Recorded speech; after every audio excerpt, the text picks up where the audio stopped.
เข้าบ่ได้ยุดเกิดละชาวนาทีชาวนาทีละย่าบ่คอยย่าได้สมมุติชาวนาทีละย่าลงมาโอ้แล้วคอยเห็น3มือขุดอยู่แล้วขุดมื้อนั้นลงท่อมื้อนั้นต้องครับเข้าไปบ่พอเข้าไปไปไหนเราอยู่ว่าสบายเนาะ10 นาทียาวได้เด้อถ้าเบิ่งในคลิปบ่เบิ่งในคลิป3มื้อเนาะแล้วซ้ำทำเด้ออยู่ไหนเด้อทับขาเขาได้เฮ็ดตายชะโบง่วยหน้าหัวแล้วจิทับขาแล้วแม่ไม่ได้ชงคนเบื่อไปเชียร์จังเท้าเนาะมาพี่แล้วก่อนให้เข้าป่ะเข้าแล้วที่ย่อๆขึ้นนะตีนได้ถึงตีนสาม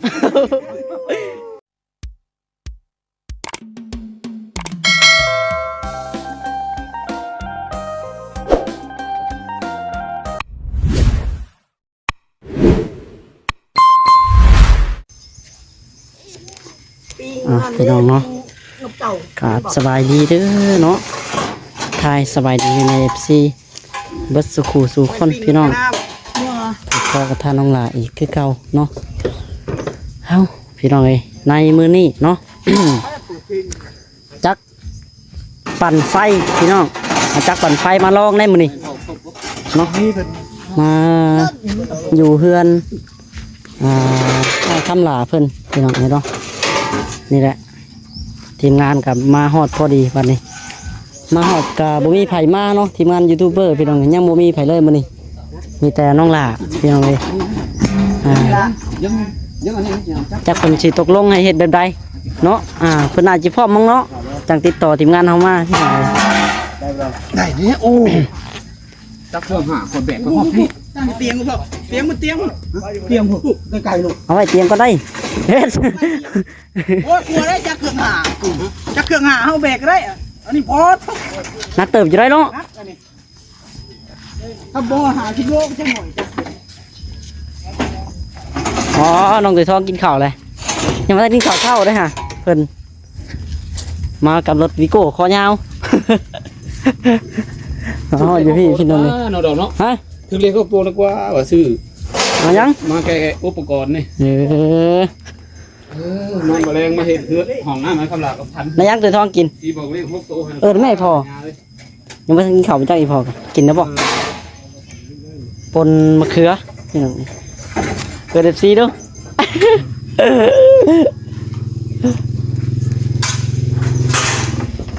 คือมีข่าวดีเข้ามา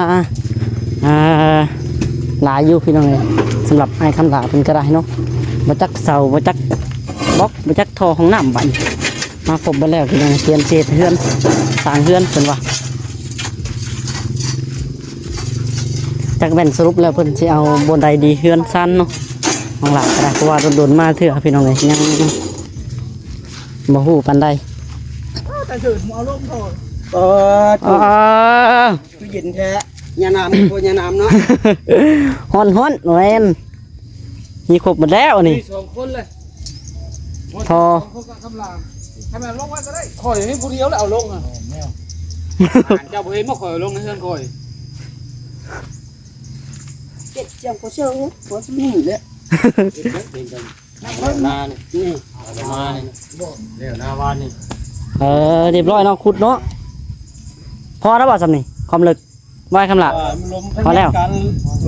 แทกเลยแทกเพิ่งเลยวางพอโตลงเลยแทกลงเลยเพราะว่าแทกเพิ่งแทกประกอบแล้วป่ะแทกตากมาเลยแทกก็ได้แทกก็ได้ก็ได้เด้อบ่เวียงประกับอยู่บ่เวียงมาเม็ดดาวเม็ดลุงได้ดาวนี่ท่อนี่มีแต่เม็ดเดียวได้นี่พี่ดาวลงแล้วแน่นอนเพิ่นสั่งลงเฮ็ดเลยบ่ฮะบ่เปิดสั่งเฮ็ดเลยบ่บ่ข้าวเวียกคอยเอาขึ้นมาได้แล้วคันเอาลงเลยบ่ข้าวเวียกบ่เลยลงเลยบ่คอยเอาท่อลงตัวเขาลงตัวเลยเราบอกอะไรจริงลงหรือบ่ทิมลงมันบ่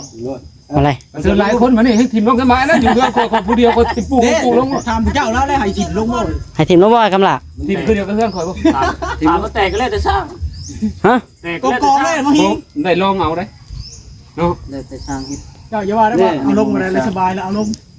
เอาเลยว่าเอาลงได้ขนาดสบายแล้วลงไอ้การกุศลลุงทรงก็สั่งแหละ มาลงน้องน้ ไผสิลงหลุม ำลงไม่ได้ดอกกูลงน้ เอาใหม่มาก่อน บ่เกี่ยวไม่มาเลย โอ้ยนักเลย บ่คอยเอาลงผู้เดียวอยู่เฮือนคอย แม่น ำลงนี่ละ แน่ ลงผู้เดียวอยู่เฮือนคอย แน่ ถามแม่นี่ เอ้ย จากย่างได้เฉยได้ แม่ที่ดอก แม่น นี่ถามเอาลงมาลงก่อนคอยสิพาเฮ็ดนี่ให้เจ้าลงก่อน สองคนอยู่ลุมครับ บ่ลงก่อนให้เจ้าลงก่อนคอยผู้เดียว เฮ็ดเจียงเมียนตัวลงหนองกันบาด ให้เจ้าหลายคนคอยผู้เดียวงบเท่าคือกัน มาน้ำรองแม่เอ้ยเจียงเมียนตัวคนลงหนอง แม่ไปลุงแม่ ย่าน แม่ช่างลุงแม่ช่าง ที่ลงคือการทะเล ลุงเอาจงออก เอ้ยบ่สูงกับไอ้อันกับไอ้คำลาก็ได้นี่2คนไหวดอก ผู้สื่อนะลงหลุมไทยขออยู่เทิง แม่นบ่ เนาะแม่นเลย ไอ้คำลาเราบ่ย่านนอกแล้วน่ะลุยดูได้ ลงเองนี่ก็สร้างส่งเขา คือไรเอาเลย แม่นบ่ลงไป เพียงเลย ขาดเลย ลงพุ่นก่อน ว่าถอยจะค่อย ลงมันก็ดังมึงเพลงก่อนหนู ลงก่อน ฮะ โอ้ลงก่อนเดี๋ยวลง โอ้แม่ ลงก่อนคอยประเทศให้ เรียกว่าวัดเจียงเมียนตัวลงหนอง เอาลงกะลีว่าหวานชิเมียงเจอชิเมียงว่าเดี๋ยวนี้ ช่วยชีนมาหน่อยนี่นี่ต้นนี้น้อยเราเก็บขึ้นนี่ ช่วยพี่ ขึ้น โอ้ต ลงมา เจ็บไป บ่แปลงก่อนบ่ แปลงยัง มันได้แล้ว เพียงก็ได้บ่ มันได้แล้วคนว่า ไม่ได้บ่เลยบ่ โอ้ได้นะ ได้บ่ ได้ชิดสองตัวสามกับพ่นสักข้าวเส้นกับพ่อเลยลูกไม้จะทิ่มเลย โอ้ย โอ้โหย่านเลยเนาะ มันบ่ได้ยากได้คะแนนมีผู้อยู่ลุ่มทีมใช่ลงได้ ทางบ่เลยนะพญาได้ไปถิ่มในกัน ระวังได้เนาะ อย่าไปทิ่มได้ว่า เสียนทางนะ ระวังตะพังเด้อตะพังเด้อ ไหลลงมัน ตะพังมันเด้อ นี่สะพังมีเตือน เออ แต่แกมันลม จับคักๆได้ ลงมาบ้าน บ่สองคนก็ได้ หลายคน ลงหลายคน สองคนก็ได้เข้าในได้ ทางที่ข้างใน เข้าในได้ เลยยังบ่ทันฮอดเวลาเข้าคอยบอกเนาะ เข้า เข้าบ้านเข้าพื้น เข้าไหม เข้าพื้นก่อน เข้าผู้หนึง ต้องญาติมัน ลากหลังทั้งนั้นจับปินหน้าไปพูดเลยปินหน้าไปพูดเลยจับสองมือได้ ดีๆได้กำลาเอ้ย สองมือได้ข้าง แข่งมือได้ เข้ามาสองจุดสองเจ้ากำแม่นไม่อยู่หันเลยครับหล่ะอยู่หันเลยเจ้าจะเวพุ่นเวนี่ได้เจ้ากำใช้อยู่หันได้ ยาวให้ได้ ตาเสือเข้ามาตาเสือเข้ามาอีกได้สองได้ เข้าไหม ให้เข้าก็ได้ ชาจังนี่ญาติบ้าง เอาไว้เด้อ กินเด้อแม่เป็ด แป๊ะ หลังมีลังใช่กัน ใส่หลัง เออ เด้อจ้ำง่ายเด้อย่ำมาเจนี่ เอาจัง คอยยืนนะบ่ได้ ข้าป้าได้บอกเดียวได้บักข้าป้านะ มาทางนั้นเด้อ ทับตีนได้ ตีนเด้อ ระวังตีน ตีนเดียวเลย มา โอ้ยเนาะ ลงเงินผู้ที่อยู่ นี่คอยผู้เดียวตู้เสือชามคนนี่เอ้ย บ่เคยได้เชียร์ญาติชื่อ เชียงกัน เฮ็ดบ่ติงบาดให้ยินจูบ ลุงถวยลุงตะเกาอยู่เฮือนอยู่ทีมงานกันเนาะลุง ยกต้องเอาก่อนมันหมดเที่ยง มาถวยเราเป็นได้ คอยชี้นับก่อนเด้อ อันนี้เพิ่นค้ากินข้าวอยู่ 3 เฮ็ดรถเจ้า 5 6 7 7กวด มา เดี๋ยวว่า มาไหมอยากไปหมดแล้วอ้วน ได้ยี่ดอก นี่ แน่ จะขอเลือกคน หลายคนนี่คอยผู้เดียวเขาก็ยังเอาลงได้เนาะหลายคนมันก็ได้เสีย ลงมาเบอร์นี่ป่ะเนาะ นั่นแหละ เจ้าคือเจ้ามาเบอร์ ว่าลมอยู่ที่นั่นน่ะไปหามันพอถึง พ่วง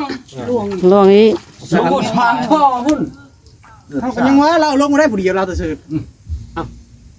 นี่ทีมลงได้ชอเลย ทีมรู้แหละ ลองเอาเลยได้ ลงมันแตกอ่ะ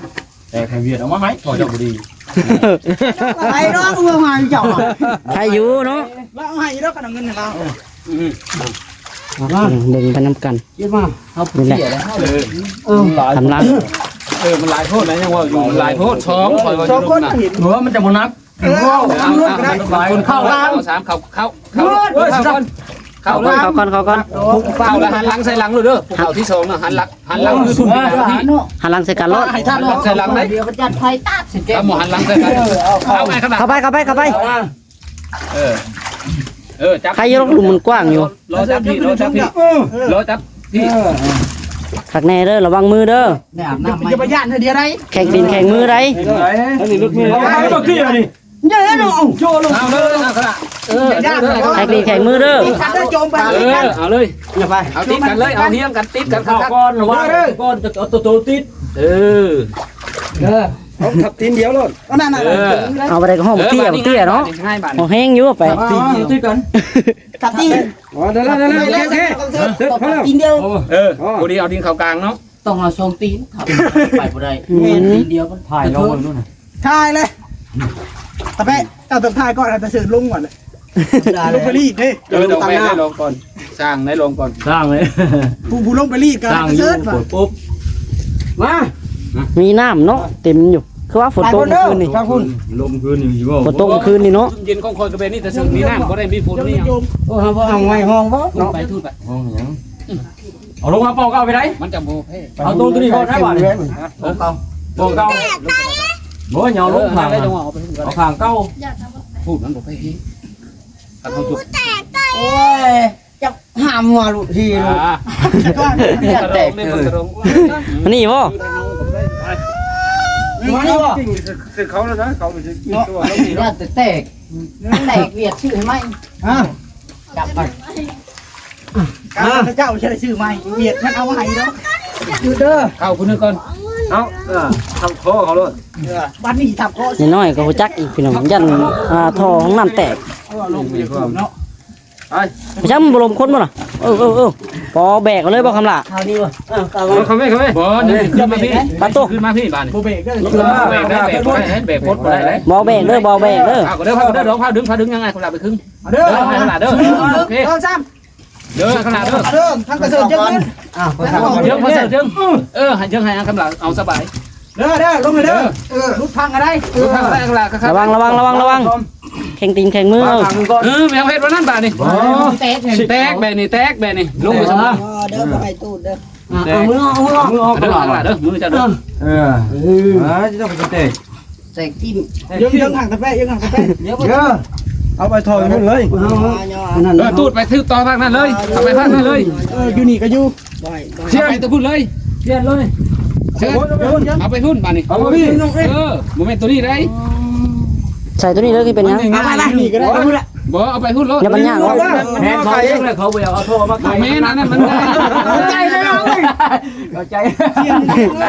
แต่เราแบกของคอยพาเฮ็ด เข้าใจเลยแล้ว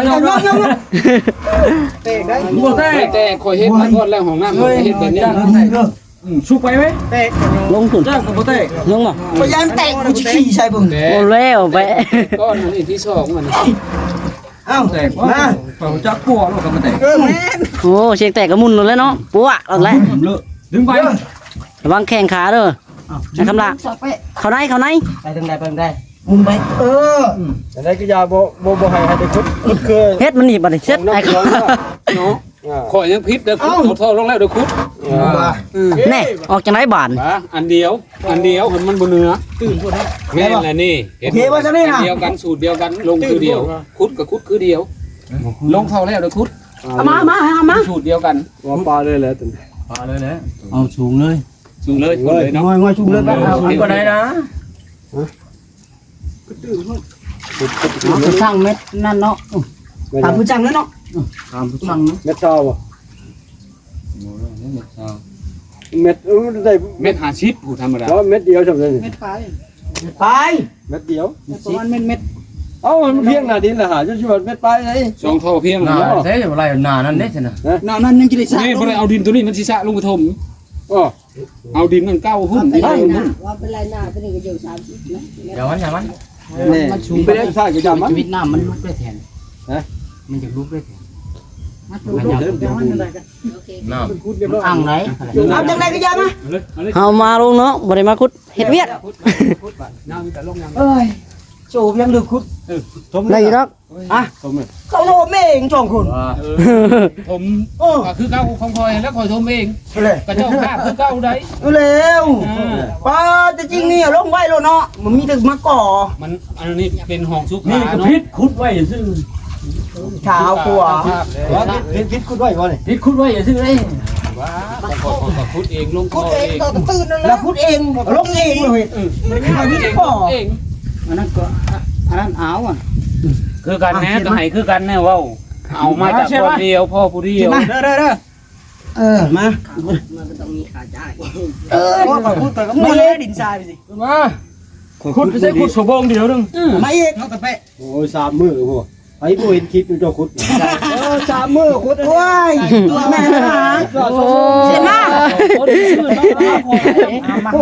มาอีกเข้าก็ได้รถ ขุดละชาละเทือง เช้าที่ละย่าบ่ ขอยาได้สมบูรณ์ 3 นาทีเลยจ้า ลงมา โอ้แล้วเขาเห็น3มื้อคุด แล้วคุดมื้อนั้นลงท่อมื้อนั้น ต้องครับรถ เข้าไปบ่ มาแม่ พอเข้าไป ไปไหน เราอยู่ว่า สบายเนาะ 10 นาทีก็ยาว อะไรเด้อ ถ้าเบิ่งในคลิปบ่ก็เบิ่งในคลิป3มื้อเนาะแล้วซ้ำ ถามเด้อทำเด้ออยู่ไหน เด้อ ทับขาเขาได้อย่า เฮ็ดตายโฉบง ว้ายหน้าหัวแล้วจิทับขาแล้วแม่ไม่ได้เลยส่งคนเบิดดึงแม่ย่อทำขาแล้วออกไปออกไป เอาก่อนคำละเข้ามา ขาทกแขนนี่สิได้ ไปเฮ็ดผู้เดียวก็ได้แล้วนี่ย่อไม่ขากนะบ่ย่อนั่นบ่ได้ไปได้ สั่งเป๊ะจังได๋ แบบเดียวกันอันเดียวกัน เอามาบัด บ่ได้บ่ย่อไป เฮ็ด 2คู่ ย่อ คู่ละ3เท่า เอาเด้ออย่าตูดแห้งนะ ครบมือจะแพ้ยันให้ สิบ เนาะ บ่พี่บัด บ่ไปอ่ะ สิบทางนึงสิบบ่พี่ ไปพุ่ง เอา อีกบาทนึงโอเคอีกบาทนึง กายแห้ง อ๋อตัวแห้งอันนี้เนาะ เขาก็ไม่แห้ง เอ้ย จิตกายเด้อ สิบขึ้นขึ้นกำลัง แม่สั่งเป๊ะ เอาแม่ โอ้ย เด้ ใช่ไหมถือกันบาดนี้เนาะไอ้กำลาก็สร้างแปะ สื่อด้วยอยู่ ฮะ เตี้ยกับเตี้ยเริ่มนำกัน เตี้ยกับเตี้ยรู้นำกันเนาะ แล้ว ค่อย พอมาได้ เอาแปะกับไอ้คำลาบาดจังไม่ถือกันบาดเช็ด บ่ลงอีบ่จะทับขาโยกขาทกแขนนี่สิได้เด้อ ทมก่อนบ่จะเอาลงมาเลย สมก่อนเลย หัวลงก็ได้ เอาลงแล้วเอาลงแล้วได้ มันโตมันฟรีจะสิขุดอ่ะหัว เอาลงเลยผมเลย ลงครับสิคุณว่าไดบ่ยำง่ายๆกลาง บ่คุดดินถมนี่นะอ๋อนี่เคยง่ายถมแล้วที่3 จนอยู่ เจ้าลงน้ำหนักเด้อคนชมนี่ ยากเพียงนี่กูแปะให้เราอยู่นี่ขานี่อันไร เอาลงเอาโทรลงเต็มเลยแค่นี้ มันสิตกอยู่ข้าง นั่นแล้วขนาดแล้วใส่บนเต็ม3ท่อแล้วก็ยาบัดนี้เอาดินลงมันยังบ่เข้าใน ไปเจ้าคอยทาหับอยู่นี่ โอ้ แม่จะคอยลงมวย อยู่อัน ทาหับ กระลับเม็ดนี่ใช่ป่ะกระลับเม็ดเนาะ อยู่พี่ บ่กระลับเม็ดเฮาเอง จักแล้ว จะว่าลุงมาไปบ่ ย่อนะสีแดงบ่ตีก้นเลย อย่าลุงเลยบ่ มา แม่ เบิ่งบรรยากาศนำกันพี่น้องเลย ลงมือ เฮ็ด เดี๋ยวไป โอเคเฮ็ด 4คนแล้วเอ้า โอ้ยสั่ง เอา ไปทางพุ่นก่อนบ่ เอาไปให้เสียจังเนาะเท้าเนาะ มาพี่แล้วก่อน ลุงมาอยู่กับพนุ่มมาเนาะ โอ้เฮ้ยให้เอาตัวไกลก่อนเนาะ นี่ก็เก้าเส้นนะคือ มาพี่อยู่นะก่อนไปเชียนมันลงขึ้นไงสักนั้น เขานัก โมเมนต์มันเสือแผนเสือเข่งนี่ มันได้ลงไปหับพุ่นคือเก้าลงจอม นี่มาพี่ นะครับ ดีพี่มันอยู่เนาะ เขาบอกว่าไปพุ่นเนาะไปพุ่น พี่แล้วมันง่าย